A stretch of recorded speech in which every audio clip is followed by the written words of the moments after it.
Sziasztok, Áron vagyok, és ebben a videóban azt fogom nektek bemutatni, hogy mi található egy Deje SLG 5.1 Pro B akkumulátor dobozában.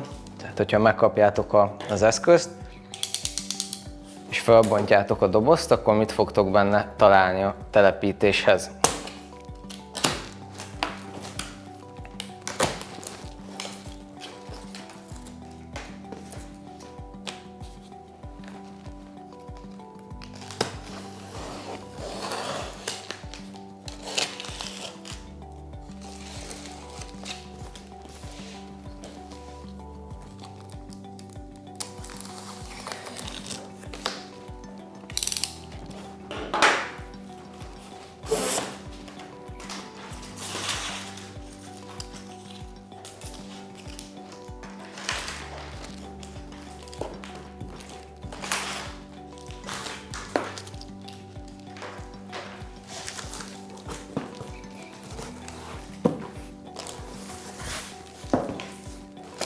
Jó, először is lesz benne egy használati utasítás, ugye szokás szerint ezt javaslom, hogy forgassátok.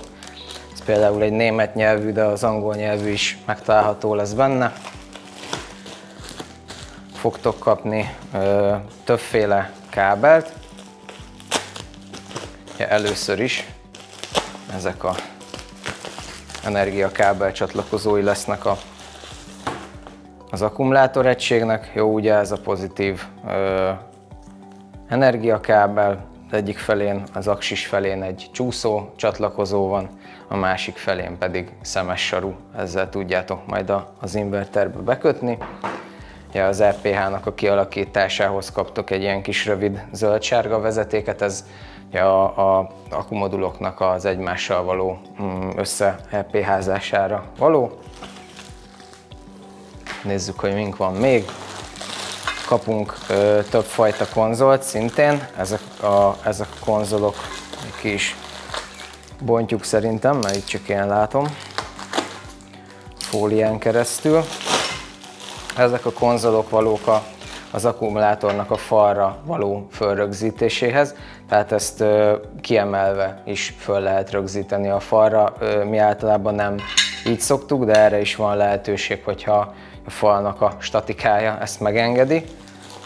Ez mindenféle csavarok, ugye főleg betonfalba való rögzítéshez leginkább rendelkezésre állnak, hogyha tudjátok, hogy esetleg valami egyéb technológiát kíván, vályogfal, kartonfal, stb., akkor azt érdemes magatokkal hozni, de betonfalhoz a csavarokat is megkapjátok, illetve megkapjátok a falra rögzítéshez való konzolokat.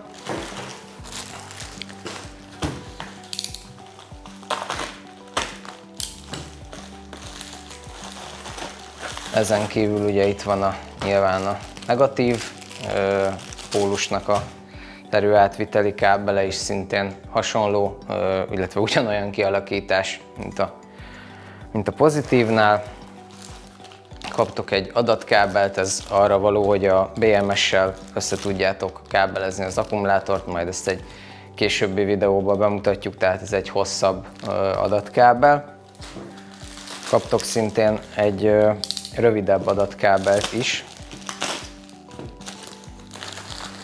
Ez pedig arra való, hogy az akkumulátor modulokat egymással, ebből az SLG Pro B-ből elég sokat lehet összekötni, tehát ez pedig arra való. Sajnos ez előfordul időnként, hogy gyári hibás, tehát ebből érdemes egy rövid adatkábelből egy cserét is tartani magatoknál. És akkor szintén kapunk rövid erőátviteli kábeleket, ugye ezek az akkumoduloknak az összekötésére. Ezek ilyen rövidek, tehát erre vigyázzatok, hogy ha falra rögzítitek az akkumodulokat, akkor csak egyet tudtok összekötni az inverterrel, mert egymás között ez ugye így a falon egymás mellett nem fog elérni, vagy pedig ugye egyedi kábelt legyártotok hozzá ezekkel az amfenolos 120 amperes csatlakozókkal, akkor viszont nyilván ez egy méretezést is igényel a valós távolságoknak a figyelembevételével.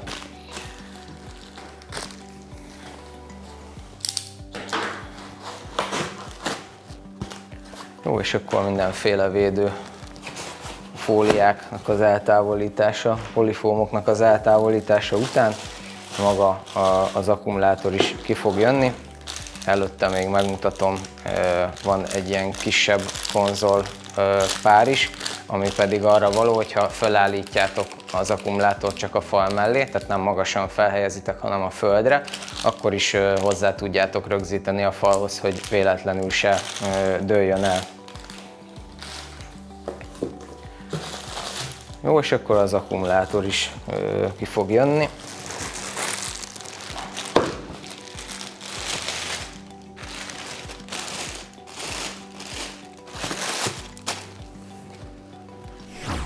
Most, hogy az akkumulátor is kikerült a dobozból, láthatjátok, hogy magát az egységet, ez egy darab 5,1, pontosan 5,12 kWh-s akkumulátor egység. És akkor az akkumulátor alatt volt még egy kis doboz, amit szintén szeretnék nektek megmutatni, hogy mi volt benne.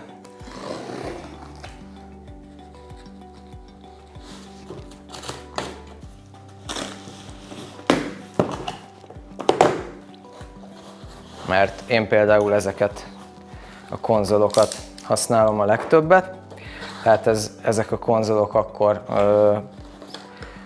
lesznek a segítségetekre, hogyha az akkumulátorokat ilyen rackszerűen egymásra, tehát ugyanebben az állásban, ahogy most is, így a földre rakva egymásra szeretnétek telepíteni, ez mindegyik akkumulátorral érkezik, ez a 4 kis láb, és akkor ezeket tudjátok az akkumulátorra rögzíteni, hogyan azt majd egy következő videóban megmutatjuk, és így lehet egymásra pakolni az akkumulátorokat, a kis csavarok is megvannak hozzá, amik a rögzítéshez ugye, szükségesek. Ez lett volna a dobozban.